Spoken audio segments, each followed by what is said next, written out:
innings gani, by innings, it will be from softball and baseball. Okay? So, a match was composed of 9 innings with 3 serves. Luka serves for each team in each inning. No? Luka serve. So, yun ang Mintonet before. So, there was no limit to the number of ball contacts for each team. Walay limit sa number of contacts. Ala, sige, pasa-pasa mo kay any number of players ba? Bibo siguro kay, no? Because any number of players can participate. So, wala po limit ang number of hits. Okay? Before the ball will be returned to the opponent. So, bibo kay ni nga dula. So, in case of a serving error, halimbawa, nagkamali ka sa pag-serve, a second try was allowed. So, it was like tennis, no? Sa tennis. So, na second chance. Okay? Hitting the ball into the net was considered a foul. Like, for example, nag-serve ka. It touches the net, so that is a foul, and there will be a change of service. Pero, kung halimbawa, on the first serve ninyo, natamaan ang net, dili to siya counted because you are given a second try man. A second trial was, or a second serve is allowed. Okay? Again, that is Mintonet. Yeah? So, wala pa siya masyadong standardized rules. So, in 1895, William Morgan, as an instructor of YMCA, Massachusetts, decided to blend elements of basketball, baseball, tennis, handball to create a game for his classes of businessmen, which would demand less contact than basketball. Grabe man ang contact sa basketball. So, nag-isip siya dula na dili siya physical contact, no? Wala physical contact. Para man sa pastime lang man para sa mga YMCA nga may mga edad-edad lang, they will have a little of sports activity. Okay? So, that is, he created the volleyball at that time called Mintonet. So, Morgan borrowed, so first thing that he did was he borrowed the net from tennis, and then he raised it to 6 feet, 6 inches above the floor. So, ang height niya, no? Just above the average of a man's head. Okay? So during the demonstration of the game, someone observed, someone has given a remark to Morgan that the game Mintonet seems, the players seem to be volleying the ball back and forth across above the net. So, it was suggested that the name Mintonet be called volleyball, based on the idea that the ball is being volleyed back and forth across the net. And that was in 1896, no? No, that is not in 1896. In 1896, ito na yung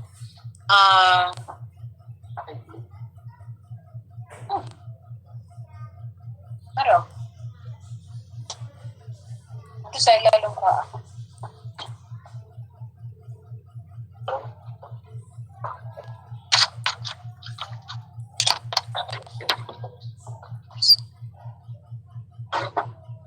Okay, so the one who suggested the name volleyball was Alfred Halstead. Okay, Alfred Halstead. Can you find this name here? Wala. So that is why I'm going to make another material para sa wala dito, guys. So Alfred Halstead noticed, he was the one who noticed and suggested the name volleyball based on the nature of the game, that the ball is being volleyed back and forth across the net. No? Then, in the first exhibition match in 1896, played at the International YMCA Training School. Now, it is being called as the Springfield College. The game became quickly known as volleyball. Kasi nga, it was an exhibition game. So, siguro, many appreciated the game, many likes the game. So, very quick ang popularity, no? Or, ang volleyball was known quickly in the International YMCA exhibition game. Volleyball rules were slightly modified by the International YMCA Training School, and the game spread around the country in various YMCAs. Kasi maraming YMCA. I can only say that we have I don't know. In Cebu, we have YMCA because I remember when I was in college, nag-field trip kami, we went to Cebu and we stayed at the dormitory of YMCA. There you can find their facilities, their equipment, my swimming pool, it's like that. No? Wala tayo dito sa Mindanao, I don't know. The following year, after the Spalding Company, Spalding Company, di ba natin mga product na Spalding, made the whole, then developed the new rules of the game, no? The net, especially the net, sila man ang manufactured, the net was raised to 7.5 feet. Multiple 7.5 feet, okay? Then, there is that multiple hits or multiple dribbling. Ang term ato nila is multiple dribbling. Kasi nga, di ba, ang Mintonet was blend with basketball also. So, nakuha nila yung dribbling ka nang sa arms lang good, not on the ground, by one player. No? Then, yung dribbling, multiple hits was no longer allowed during this time. No? Tinanggal na nila doon sa rules that was developed by the Spalding Company. No? Basta may mga rules, may mga bagong rules. Even in the modern times, no, they always have that updated rules. So, ang multiple hits of one player was no longer included in the rules. Okay? It was no longer allowed in the game na multiple hits. Isang player lang. So, dapat one hit lang, no? And the number of points was set to 21 points. Okay? 21 points na. Okay. So, in 1912, guys, 1912. Okay, isipan ninyo, it was born in 1895. After how many years? 12, 11 plus 5, 15 years. Okay, 15 years ba? Yes. Basta in 1912, guys, the more modern version of the rules was introduced. The rule on rotation that was in 1912 was already observed. No, it was already included in the rules. Okay, so the rule of rotation before players before serving was introduced, and rotation is going clockwise. Okay. The dimension of the court also and the ball were standardized, and up to the present, ito ang being followed. Now, in 1916, guys, the YMCA published the rules of the game and made additional changes. 1916, no? 1912, iba yung ano nila. 1916, mayroon na namang mga additional rules. Okay. Ano ito? What are these rules? The height of the net was set to 8 feet. The game score was set to 15 points. Okay, di ba? Una-una, 21 points to siya. Then, nahimong 15 points. Okay, guys. Yung 21 points, guys, hindi ko yun naabutan. Pero itong 15 points, guys, hindi nyo naabutan. Pero naabutan ko ito.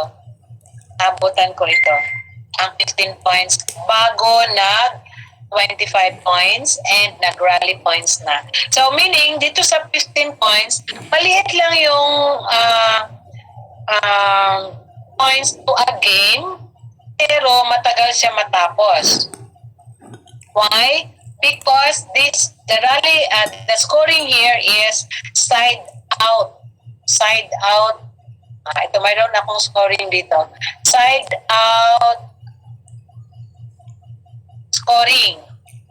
Ano yung side out scoring? Tagal matapos ito. Maliit lang ang 15, di ba? Compared to 25 now. So, in the side out scoring, only the serving team can earn a point. If you are not a serving team, you cannot earn a point. Okay? This, in the rally points, guys, okay, in the rally points, ito yung rally points.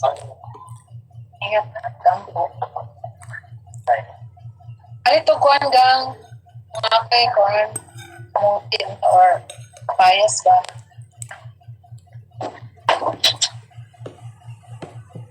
Ito yung sa, ano guys, sa rally point.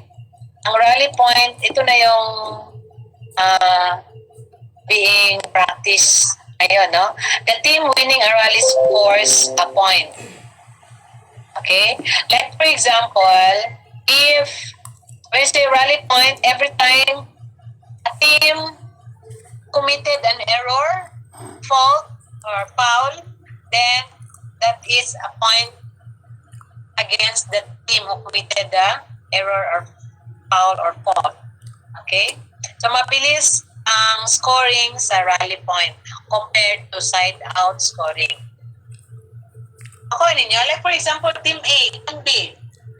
Ang Team A nag-serve. Side-out scoring tayo ha. Ang Team A nag-serve. Okay? Pag-serve nila, it did not go over the net. So, side-out. So, ngayon, ang mag-serve is Team B. Ang Team B, walang score ha, walang score lahat, 0-0 sila. Ang Team B nag-serve, out ang bola. Wala na namang score, side out na naman. Change of service. E paano kung halimbawa mag-serve na naman ang A na output? Wala na namang score. So, ilang serving na yun, pero 0-0 pa rin yung dalawa. Diba? Matagal matapos ang side-out scoring. Whereas, in the rally point scoring, guys, every time there is an error or who committed the error, that is a point to the other team, mag-gain of score, and then mag-gain po of there will be a change of service also. Okay, so mabilis siya. Although 25 points, every time na yung magmali, score. Every now and then. Okay? Na makompare ninyo ang scoring ng side-out, rally point, and side-out. Okay. Now, 4 years later, guys, di ba, 15 points, nabutan ko ito, no? Nakalaro ako nito. So, stiguang nag-iday ko. Okay? So, I have experience playing with 15 points ang scoring. So, side out, ito guys. Okay, side out ito. And then, ang laro naman ito is 2 out of 3. So, dapat 2 out of 3, it means na you win 2 out of 3. Pag you already have 2 wins, then you are the winner. Okay? But if the score tied at 14-14, kailangan one should have a lead of 2 points. Okay? So for example, the same gapon na siya sa same pa rin yan sa 25 points. Pag halimbawa, mag-tie kayo at 24, hindi pa tapos ang laro. Okay? Kailangan one team should have a lead of 2. Okay. Let's say for example, if 14, dito na tayo sa rally points scoring, ha? 24-24 ang score. Okay, so nag-tie sila. Si Team A mag-serve. Siya pa rin, continuous ng serving, ha? Si Team A mag-serve. Okay. So, ano sila? Sandali lang, guys. Sandali lang.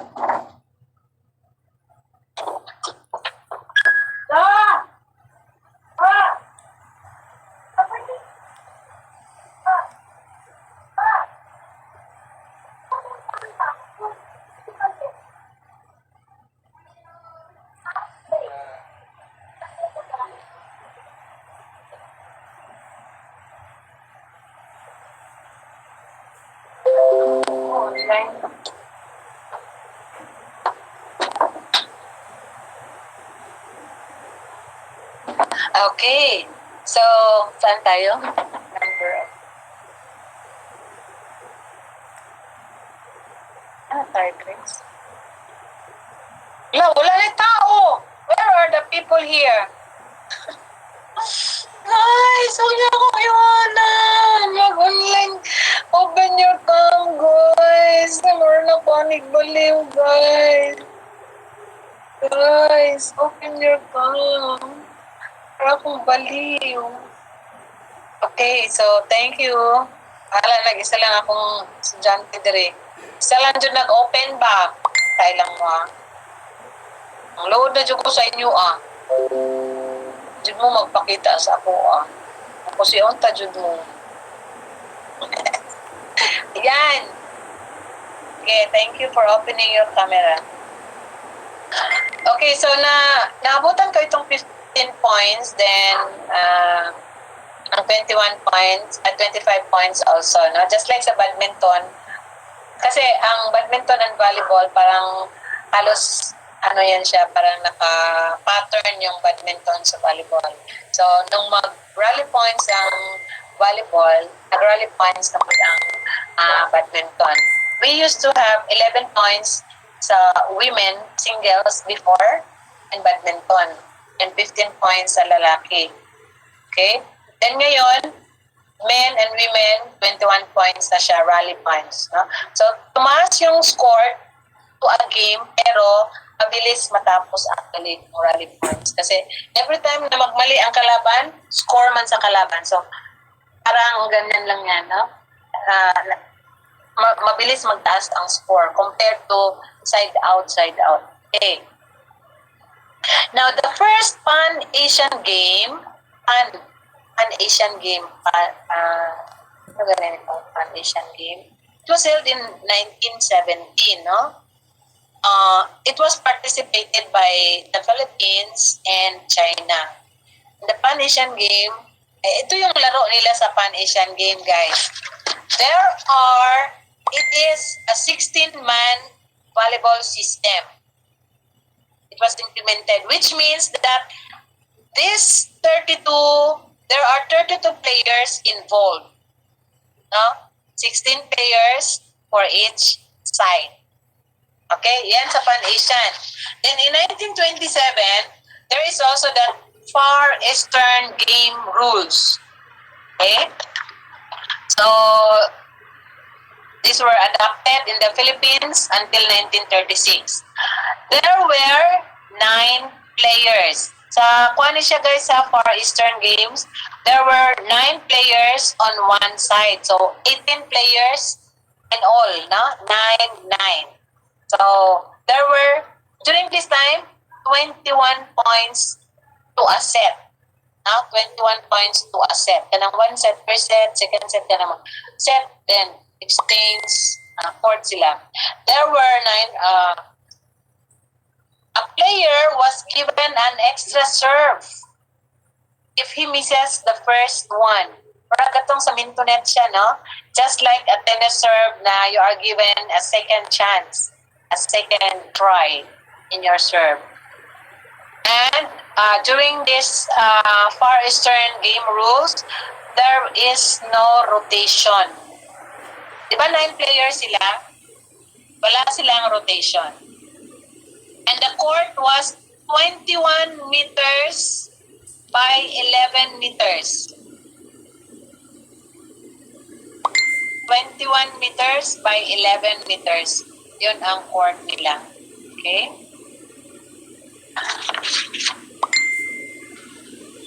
Okay. The game volleyball now is played in a volleyball court with a dimension of, ito lang akong gamitin na, 9 by 18 by 9 meters. 18 for the length and 9 for the width. No, it is divided by a center line. No, it is divided by a center line, which is sa taas ng center line is the net. So if we are going to look at the court, kung 18 yan siya, i-divide natin, that becomes 9. So since ang width niya is 9, so supposed to be this is a square. But if you are going to look at this diagram, this dili siya square. Sa akong pananaw lang guys, no, dili siya square. Dapat ano pala siya. Just like this one. Square talaga, be? Itong sa green. Square talaga ito. No? Pero tingnan muna natin itong sa so ito yung court, no? 9 by 18. Then each half of the volleyball court is a square. May 9 man ang all the sides. Okay. Then on each side, the court is divided by an attack line or spiking line. No?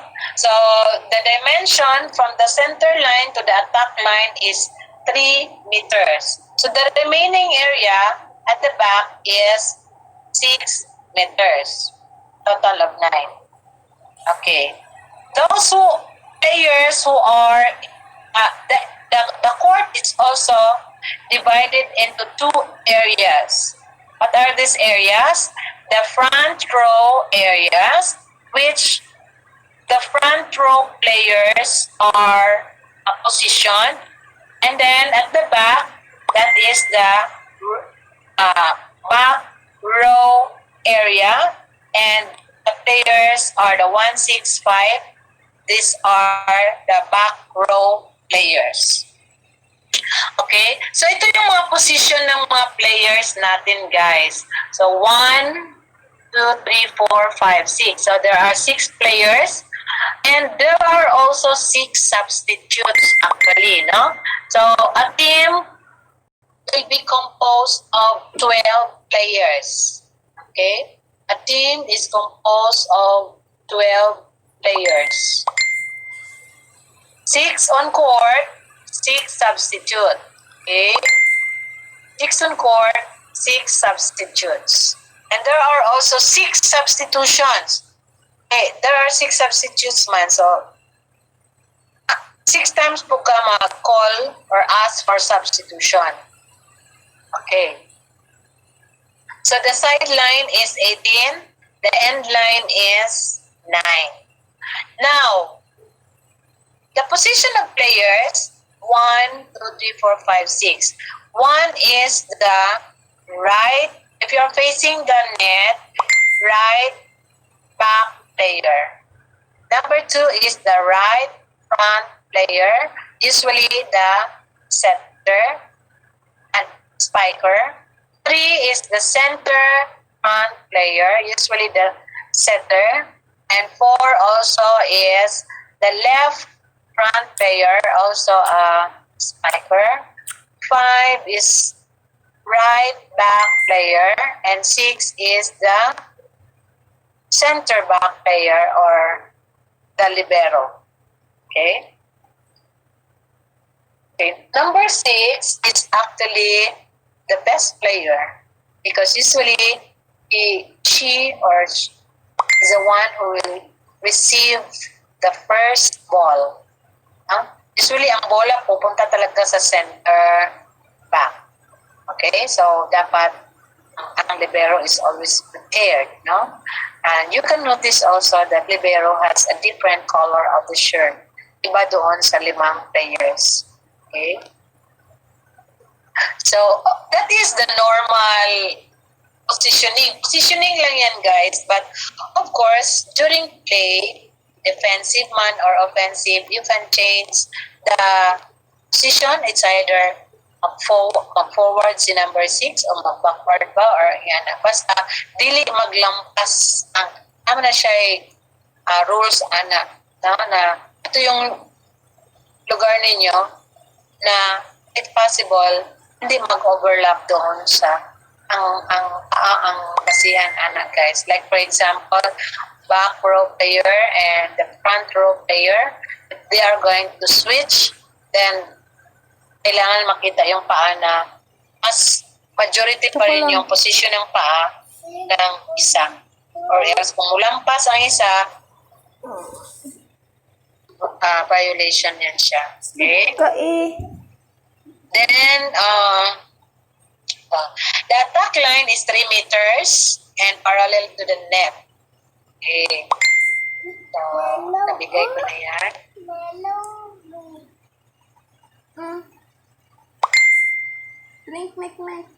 So, it means, like for example, in this position, guys, let's say, Team A, Team B. Okay? If during the tossing of coin, Team A wins, then Team A will have the options, choices, if the team will serve first or the team will choose the sides. Dili ba siya nga side of the court or dili nga side? So, for example, if Team B chooses to serve first, then Team B will be the one to choose the sides. Asa siya nga side nga court. Diriba or diriba. Depende kay. Usually, the choosing of sides also, guys, will help. Especially kung halimbawa, you are facing the sun or medyo kanang sulaw, ingana. So, that is going to be a disadvantage to the player. So, magpili yung ka nga side nga that is comfortable na sa team. So, for example, guys, Team A nag-serve. Kinsa ang unang mag-serve sa Team A?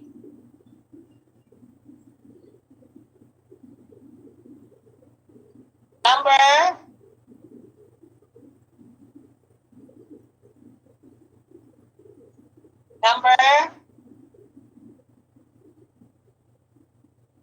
1. Okay, number 1 will be the first to serve. Okay? Kung halimbawa, there is an error committed by Team A, so it means there will be a change of service. Diba? Now, in Team B, sila naman ang mag-serve. Who will be the first server in Team B?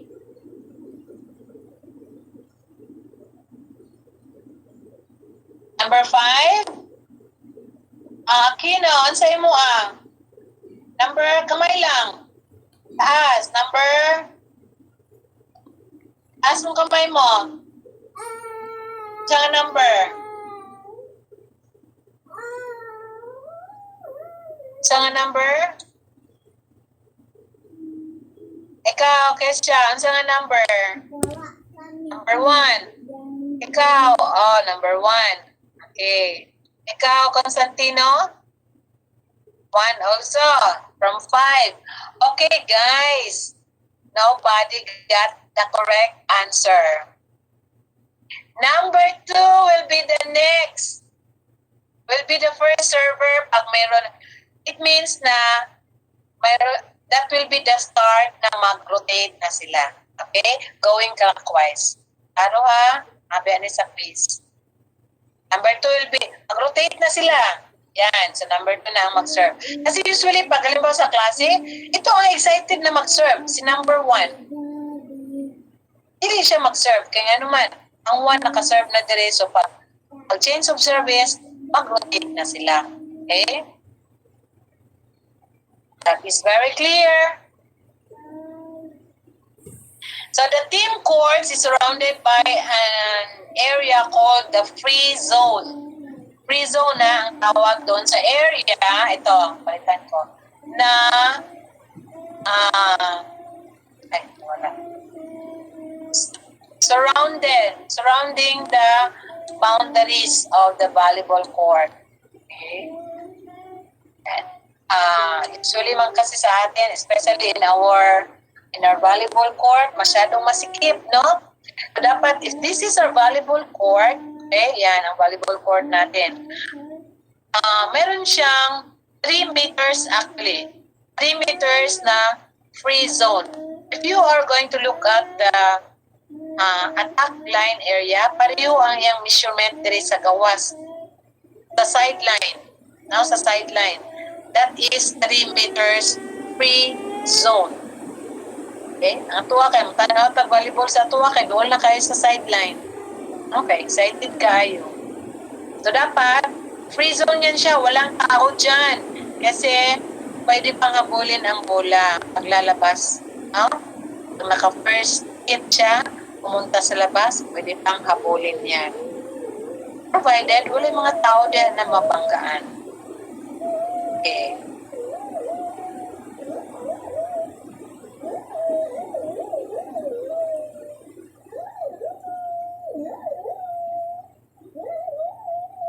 So, all the lines are painted yan. Ha? All the lines are painted. All the boundaries are painted. Pero kanang boundary line, I think wala yan siyang linya.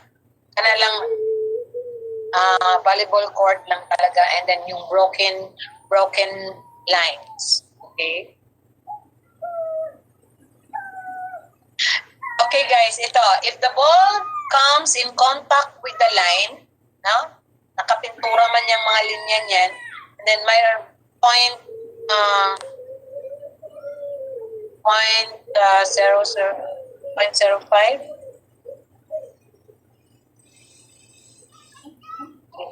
millimeter. Okay, ang iyang dimension.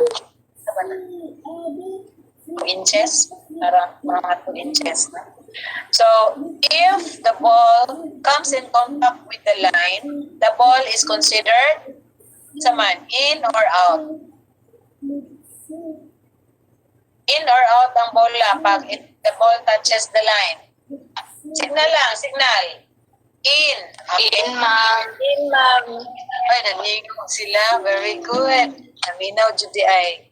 Pinako, ako'y audience. Doon na lang man akong audience. Hello. Si Ayet, Aquino, yung mga hindi nagamit ng kama, paningo mo diyan. Okay. An antenna is actually placed on each side of the net. Kana antenna, good guys, nga, like for example, net. Kanang sa poste, no, na siya duha ka ani, para siya kanang antenna ang tawag ana, no? Inline siya sa sideline. No? Inline siya sa sideline. It means vertical extension di bali yung antenna, no, of the side boundary of the cord. So a ball passing over the net must pass completely between the antenna. If it touches the antenna, it means out or in. If the ball touches the antenna, out. Okay.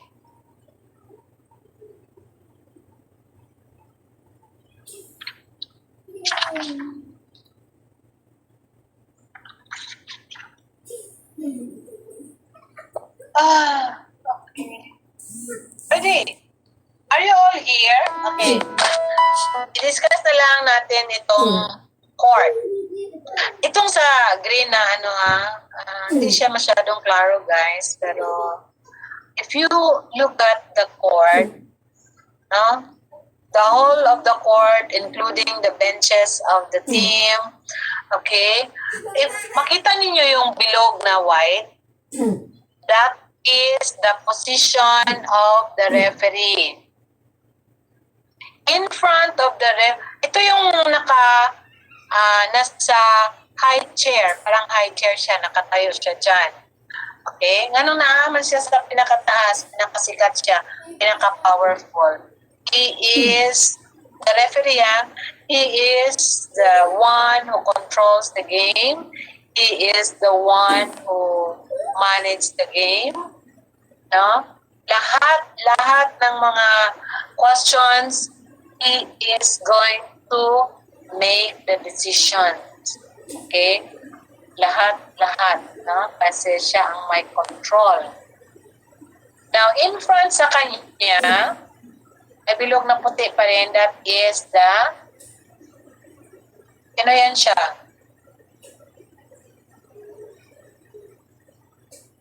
Second umpire. We can also call the referee as the first umpire. The second umpire is yung nasa gitna. May kanya-kanya yan silang role na ginagampanan. Tagalog. Okay, may kanya-kanya yan silang role na ginagampanan. Okay. Oops. Okay. Now, at the back of the second umpire, mayroong table dyan para sa scorer. Scorer who is going to record the number, the players, the scorer's name, and yung mga coaches name, lahat ng names, including the substitute. If your name is not in the score sheet, then you cannot play. Records the number of side out, records the number of timeouts, substitution, it's like that. Pag sobra na kasi, you will not be allowed. Okay, then, ayan, may table sa scorer. And also, the second umpire will refer to the scorer at the back niya kung ilan na yung timeout. If the team that is asking for timeout will be given, will be granted. Kung hindi pa naubos ang timeout nila or substitution. Okay? And on the sides of the scorers table, guys, is the team bench. Okay? Observe din yun na pag halimbawa, there will be a change of court, di ba? Mag-change court, change of ends. Di ba, mamalin po ng mga katawhan, no? Dala ilang tubig, dala ilang mga gamit, it's like that. Alam nga naman, three sila nga bench, tapos ilang team na dito, no? So, mag-transfer sila ng bench. Okay? In every corner, guys, mayroon tayong, anong tawag doon? Who watches the line? Footballs. Anong tawag doon? Dili lineman ha, kaya ang lineman sa Socoteko lang na siya. Socoteko lang ng lineman. Line judges. Okay? Mga judges sila, no? So they are going to ang duty lang nila is to watch the ball if it touches the line. Okay? They are having a flaglet. So they are going to give kung in ba ang bola or out ang bola or ang server is pumasok sa court before touching the ball during service, or if the server touches the line, the foot touches the line. So yun ang role ng line judge. Importante ang role ng line judges. Kasi kung minsan, napasin ako, ang line judge na cheer sa dula. Kaya nga naman ko na kuhan. So, kung halimbawa, ibang team ang naglaro, this team will be the one to officiate. Yan na, no? So, sa ilang team, sila ang mag-officiate because wala silang laro. And take turn in officiating. So, kabalo yun sila na there should be one in their team na mag-referee, mag-line judge, mag-scorer. It's like that, no? Para fair. Okay? So, kung ang line judge is nag-dismiss, di siya kakita, no? Wala siya kakita, mahatag lang siya og signal sa referee. Yan na yung signal. It means hindi niya naklaro kung in ba or out ang bola. Pero, kung ang line judge wala niya nakita because nag-text siya, no? Or not focus on his duty, pwede siyang palitan. Terminate siya. Kung sa mga dagko nga competition, guys, ang line judge, mahal kayo nagbayad. Even pag halimbawa, mga dali lang sa school, mga barangay, may bayad ang line judge, guys. Kala nyo lang. Wala. Pero meron. Maraming volunteer. Inana siya bayad. Kunya, ang bayad na, guys, is per game. Kunya, kung halimbawa, there are 15 games. Ako na kaya na siya. Kunya, 200 kada game. 8 dinero. Okay, guys? Break muna tayo, and then after sa break, I'm going to open the quiz. No? So, para maka-review sa mo, and then siguro I will also be having this. Kasi itong material na nilagay ko dito, slides ko, hindi actually ito yung lecture ko ngayon. Pero some of the lectures that I did today is nandito some.